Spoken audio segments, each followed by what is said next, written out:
and welcome back to the Dive Bomb YouTube channel. Today we've got a very cool video for you guys. It's an interview with a Formula E, I would say legend personally. He's a race winner in Formula E. It's Alex Sims. This was really cool. I have to thank Alex for agreeing to do this. He is an incredible guy. I hope you enjoy the interview, and let us know your thoughts down below. He gave a really honest interview, and for that, I just want to thank him. I hope you enjoy the video, and let's get straight into it. How have you been, Alex? All good, thank you. Awesome. All very good, thanks. Yes. We've heard that you've been doing some testing in Barcelona at the minute. Is there anything you're allowed to share? Or is it like quite top secret? No. I mean, the stuff down near Barcelona was in an electric rallycross car, just as a bit of fun, to be honest. As a leaving present from Mahindra, but that was my first experience of driving on dirt and using a handbrake, and it's not drifting, is it? But going sideways around the corner, turning right to go left, sort of thing. Lightning McQueen world, which was really good fun. But main thing at the moment is really testing the LMDH car with Cadillac to get ready for next season. With the rallycross car, was that, I imagine, on Barcelona's rallycross circuit, I guess? It's got a little dirt no, section. It was down at Calafat, so it's about an hour and a half outside of Barcelona. Right. I've been there before for testing on their main circuit in Formula E. But yeah, they've got a section which goes off onto the dirt as well. So yeah, it wasn't actually Barcelona. Oh, okay. No. Well, as you mentioned, Formula E. Unfortunately, you said earlier this year that you won't be returning to it. How do you look back at your Formula E career? I mean, with mixed feelings, really. Well, it's going to be probably the highest level championship that I'll race in my career, in terms of its position in world motorsports. But it was a weird one. I had some successes. I had some good moments in it, but plenty of tougher moments, disappointments, things happening that I couldn't really understand or I guess quantify as to why things wouldn't go well sometimes. After 4 seasons, that was really the thing that started to grind, started to be difficult to deal with. Was first season, you go, you know what, it's my rookie year, I'm just understanding it, you can write it off super easy. Second year was already a little bit challenging at times, a few question marks over performances that I couldn't answer. But then year 3, year 4 particularly, those tendencies were still there to feel like I underperformed in various ways through race weekends through the season. And then occasionally there'd be the odd glimpse of having absolute front running pace where it felt like I was trying just as hard and doing as good a job as other times, but then suddenly we were right on the money and competitive. And so that was really the crux of it. Was those moments, me not understanding why we were competitive, just made me scratch my head even more, because then I didn't really know what to do when we weren't competitive to try and change the situation. So I just concluded, it just, for whatever reason, it wasn't the championship that clicked with me. There haven't been many over the years, so I'm lucky enough to have had some largely good experiences in most of the things that I've raced in. But I just came to terms with the fact that might as well get back to doing something that I enjoy, and that kind of inevitably ties in with being a bit more competitive. You enjoy things naturally when you're doing well in them, in whatever form of life that is. So that's really was the reasoning behind my decision to leave Formula E. Yeah, that's fair enough. I mean, Formula E is such a just watching it. I can't even imagine driving in it, but like just watching it, it seems so just inconsistent. You have drivers one race they're winning, and then the next they're at the back or they've crashed or something. It's a very odd season. It is. It is. I mean, there are just so many um, different things that you need to optimize to have a good, clean, competitive weekend, and it's so easy to mess up any one of those, and that ends up having a big impact in your performance. You know, any big mistake, whether it be, you know, from tire preparation in qualifying to obviously the basics of car setup and driving fast yourself and getting in tune with the circuit, to energy management in the race, you know, the brake material being slightly off and giving a brake temperature imbalance is a common theme in Formula E sometimes. Having the right regen settings, whether you overstress the tires during the race or not.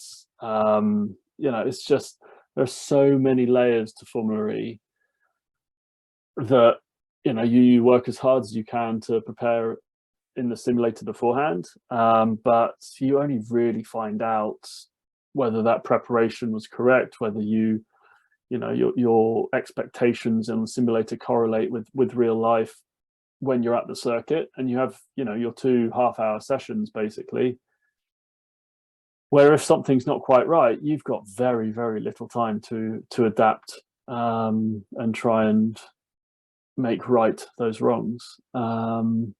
And yeah, it's just something that, you know, some drivers, I think, you know, I've witnessed, obviously being teammates with a few over the seasons, Alex Lynn and Ollie Rowland, Max Gunter and Antonio Felix da Costa. You know, they're all fantastic guys, and you know, the theme through all of them, I would say, comparing to myself, was that they seem to be able to brush off those bad, tough performances a bit easier, and still go into qualifying and, you know, absolutely send it, commit to their braking points, and deal with whatever faced them. Whereas I tended to, you know, just break those few meters early, just because I wasn't quite sure of the situation. You've got walls either side of you, so one mistake and boom, you crash, which also ruins your weekend. And yeah, I just tended to be missing those bits of performances in the critical moments. And yeah, as I said, a few times it all went right. You know, I had 3 poles and a win in Formula E, which is, you know, it's pretty tough to do that. So, you know, there were definitely moments where things did click. But yeah, it's a tough championship to be competitive consistently, I think. And that, yeah, ended up just getting me down, honestly. You know, mental health wise, it wasn't great. And yeah, time for a change. Yeah, no, I think it's quite clear. Obviously, even recently, you went to the British GT and raced at Brands Hatch, and instantly, you're on the podium. So, you know, clearly you've got the talent. Would you say that potentially the reason Formula E is so inconsistent, is because, well, obviously, of all the reasons you mentioned, but also because it's a street racing series, it's so difficult to overtake? Um, well, to be honest, I think the difficulties in Formula E probably start before the race. You know, I think qualifying is probably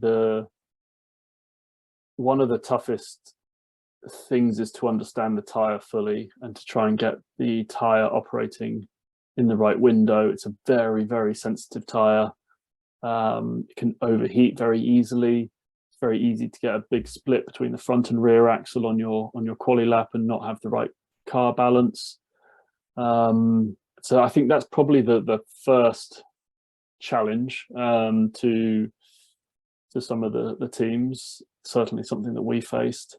And then in the races themselves, the street tracks element of it certainly, yeah, I guess entices crashes and contact to be made, because you don't have the luxury of just running a little bit wide on a corner exit, or, you know, putting two wheels on the grass, if you're being squeezed up against the white line as such, you know, you're in the wall. That's it. End of. And so to avoid going into the wall, the other option is to hit into another car quite often. And so there's lots of contact and lots of argy-bargy going on. And so, yeah, the racing is pretty tough, I would say, physically from that point of view, between car and car or car and wall. So it's definitely a factor, and I think that, yeah, there's probably what I just alluded to as well in terms of my feelings, is that in qualifying or in the race, you know, because you do have the walls either side of you, if you're not full of confidence, it's a tough place to be, honestly. You know, on a conventional racetrack, if you're lacking confidence, you can take a few laps, explore the limits, and build your confidence back up by going a bit wide, cutting the corner here and there, and trying to find the limit again. But yeah, on a street track, you just don't have that luxury. You know, you can't allow yourself to go over the limit to then find it, because you'll be in the wall. You need to know where that limit is before you reach it, which is obviously pretty tough to do sometimes. Well, as you mentioned earlier, with the whole mental health aspect side of things, this might seem a bit of an odd question, but would you ever consider returning to Formula E at all? Yeah, it's an interesting one. Haven't really thought much about it, to be honest, but it's one of those things. Probably you never say never. You judge each situation as it comes. I don't think it would be something that I would immediately go back to anytime soon. No. I mean, it's one of those. If there were a need to help a team out on a short-term basis, if the driver dropped out or something, then probably yes. But at the moment, to commit to a season is not something that I'm looking at doing. But yeah, you know, with these Gen 3 cars, who knows? You know, it might start to make sense to me. It might become more appealing as I watch it and see what happens in years to come. I don't know, but as I say, it's not massively on my radar at the moment. Yeah, absolutely. Of course, there's also Formula E is such an odd sport. I'm fascinated by it, but BMW, Audi, and now Mercedes have dropped out of the sport. We know that McLaren is joining next season, among some like other rumors, I believe. Why is it, do you think, that all these manufacturers are choosing to leave? It's it's probably a pretty big question that I'm not massively able to answer for all the different manufacturers. They all have their own decisions and reasons, but yeah, it was obviously went through a massive boom, didn't it? You know, after sort of season 3, season 4, going into the Gen 2 era, lots of manufacturers joined, and as you said, you know, had this wonderful mix of OEMs around the world getting involved in Formula E. Yeah, I don't know. I don't know the behind the scenes reasons for decisions. I'm pretty sure it's not exactly what's put in the press release as the reasons for each of those manufacturers to leave. But yeah, I don't know. I think that maybe there's some scope for Formula E to maybe have been able to have done a bit more in terms of the messaging that they give out. The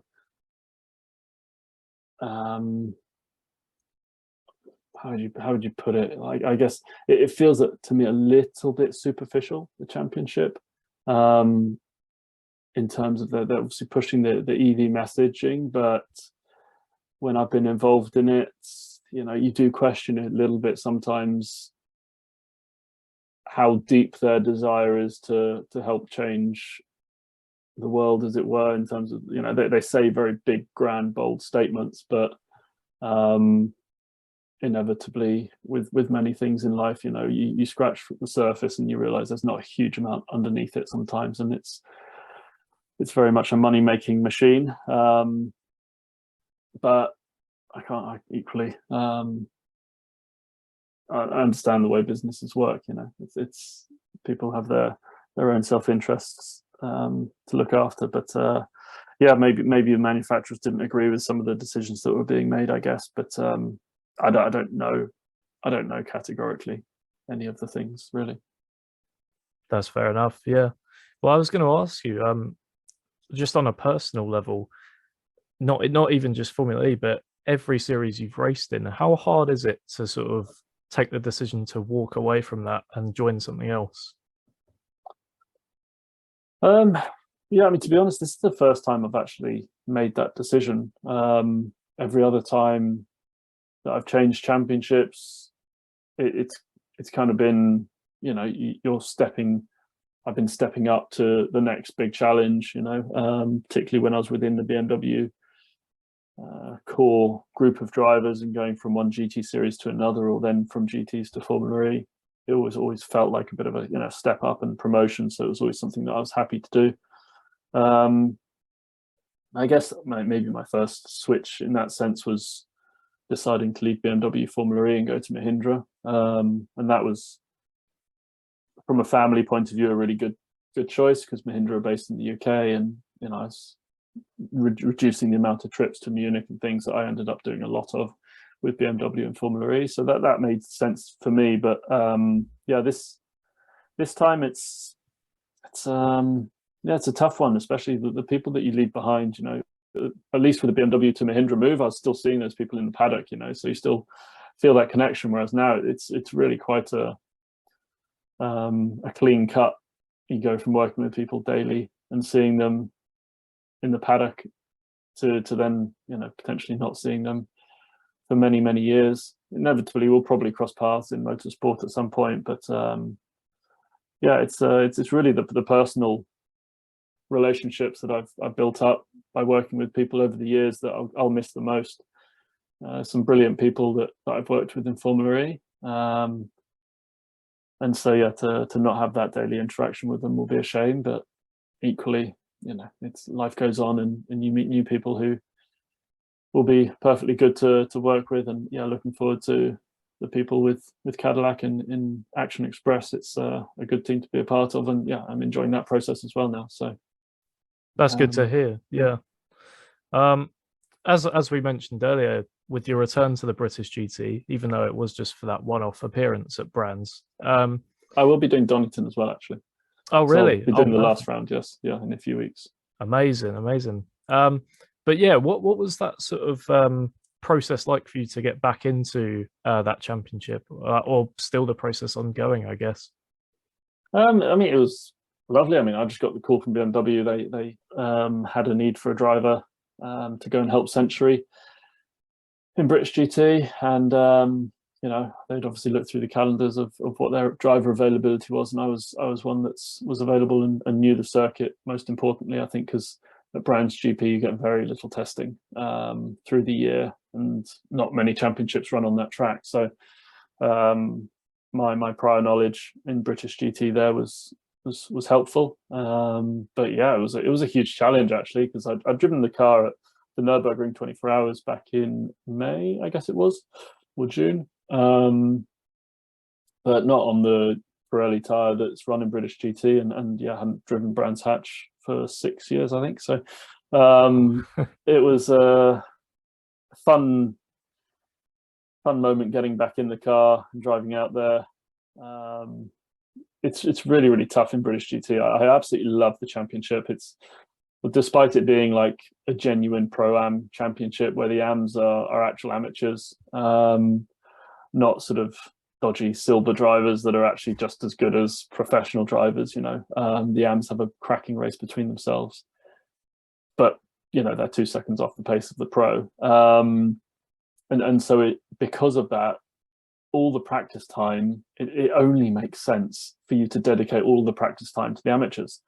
And so I think I did 4 laps in the damp on slicks at the start of FP1, and then I did 2 flying laps at the end of FP2, and then you're into qualifying.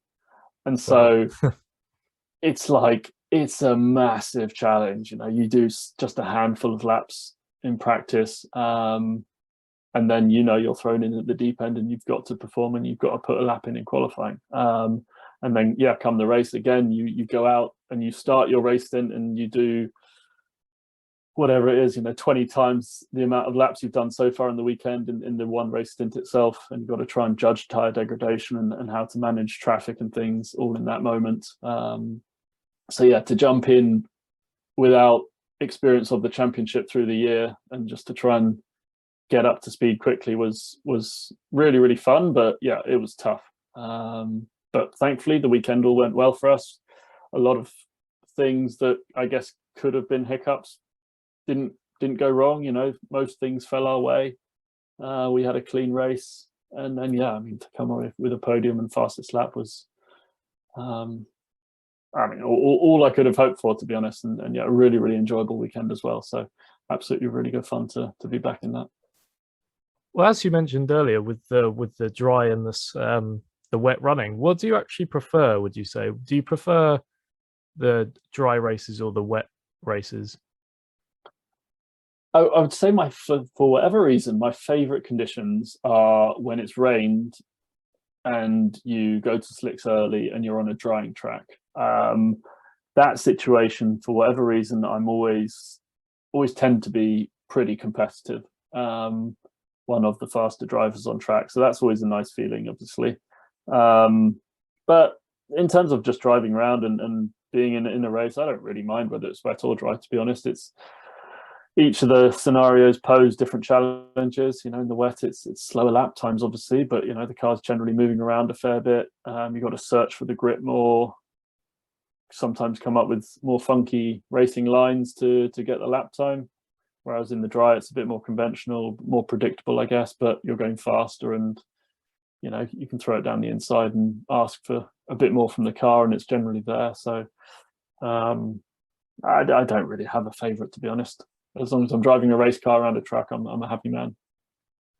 Yeah, makes sense. Well, actually, just on the car, have you preferred, would you say, driving these GT cars, the heavier cars, or the lighter Formula cars? I think the question, I mean, I guess in my mind that there's two different ways of answering.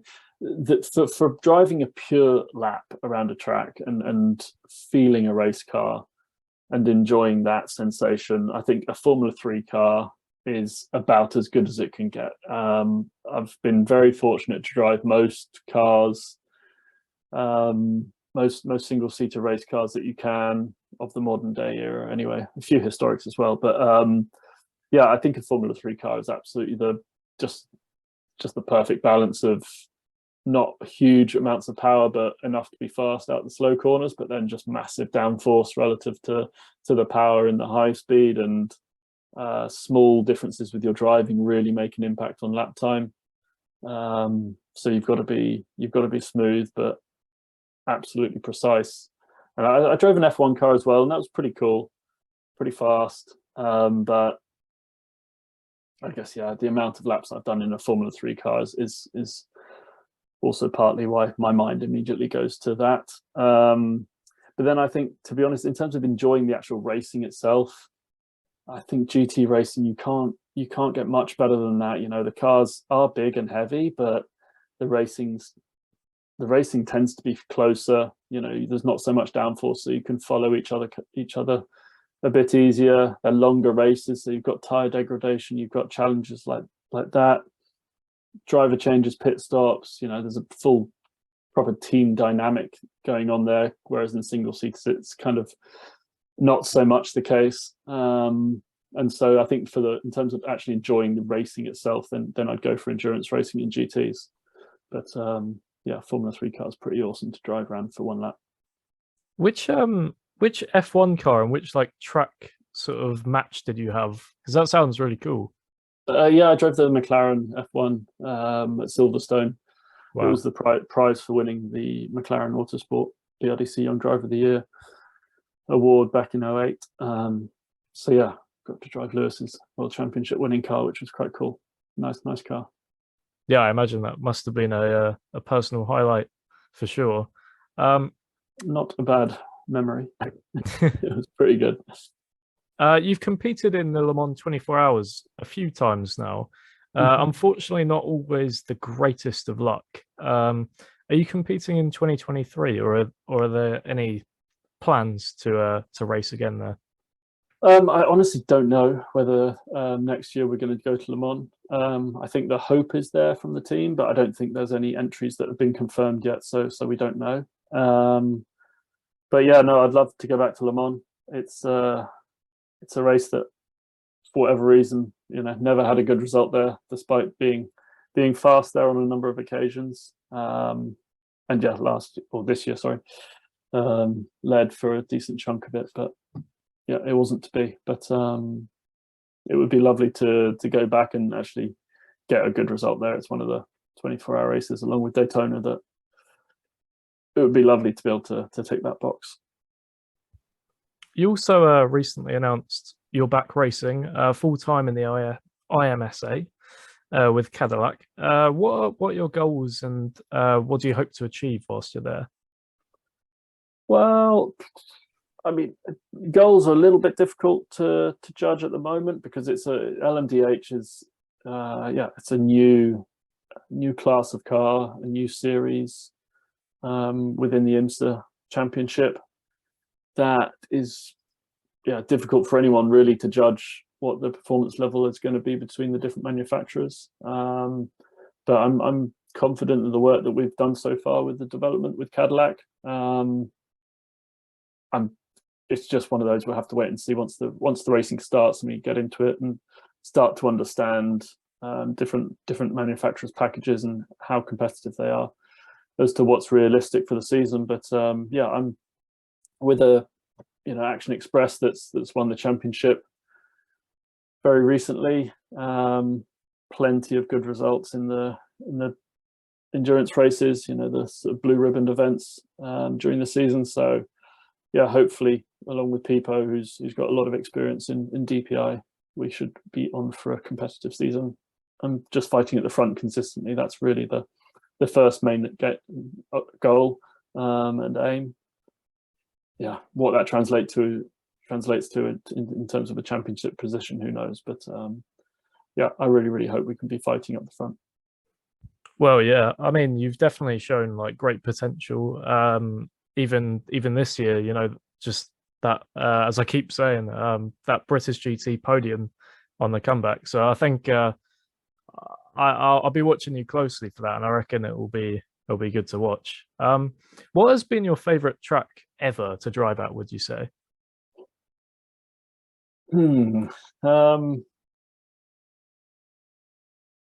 I would probably say Macau. The street track in Macau in F3 is about the best. The Nürburgring Nordschleife is right up there as well, along with probably a couple of American circuits. Watkins Glen's pretty awesome. I like Mosport actually in Canada, but yeah, it's tough to really say just one, because different circuits give different things for different and enjoy them for different reasons. But yeah, the craziness of the Macau weekend, where you're on a street track on the other side of the world, different culture, long straights, which allow really strong slipstreaming in a Formula 3 car, is something you don't normally get a huge amount of in F3 racing. And then the whole mountain section up there, twisty stuff, is needing such high commitment that yeah, probably I would say Macau is up there as my favorite. Do you in general, do you prefer the sort of street tracks or the road just the general racing tracks? Yeah, I'd probably say that I tend to prefer the conventional racetracks, to be honest. The street tracks are exciting, they're hard, and I just the one thing I don't quite enjoy is how hard they bite when you make a mistake. It's a somewhat crippling feeling when you crash in practice and you know that you just made the smallest of mistakes in the wrong area on a track. You can just have a slight snap of oversteer when you weren't expecting it in a certain corner, and boom, you're massively compromised. Whereas that just results in a couple of tenths loss. On a conventional track, you'd go a little bit wide and back on and crack on with it. So yeah, I'd say probably on balance, conventional racetracks. Fair enough. Fair enough. Yeah. Final question from me. I can see two helmets in the background there, both with like very similar color schemes. Is there anything from you just personally, like that you sort of? I know a lot of drivers have almost superstitions. They have to have a certain color on the helmet or something like that. Is that something that you have as well? No, not really. I'm very boring on that side of things. I've pretty much had the same helmet design um, since I think my second race helmet was the first like proper design thing I had, and I've just kept it just because I've got no reason to change it, to be honest. I remember the helmet designer started to put loads of flicks and funky ascents and things on it, and I was just like, honestly, mate, I'm fine with just the bog standard block colors. Just stick to what I know. But yeah, no, it's not a superstitious thing. It's yeah, just like to keep things simple, to be honest. But yeah, that's the same with in terms of all the pre-race routines and things nowadays. I just keep it simple. I have no real set Awesome. procedures that I need to stick to. Amazing. Yeah. Well, thank you so much. Where can people find you if they somehow don't already know?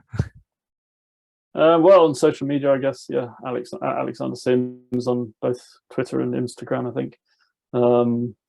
I think we've got a Facebook page as well, but yeah, apologies, I'm not the most active on social media. We try and put out bits and bobs to do the necessary things that people expect, but yeah, I've got 3 kids and try and be a dad and husband when I'm back home, so motorsport is a huge part of my life, but it's not the only thing. So yeah, follow others if you want more activity.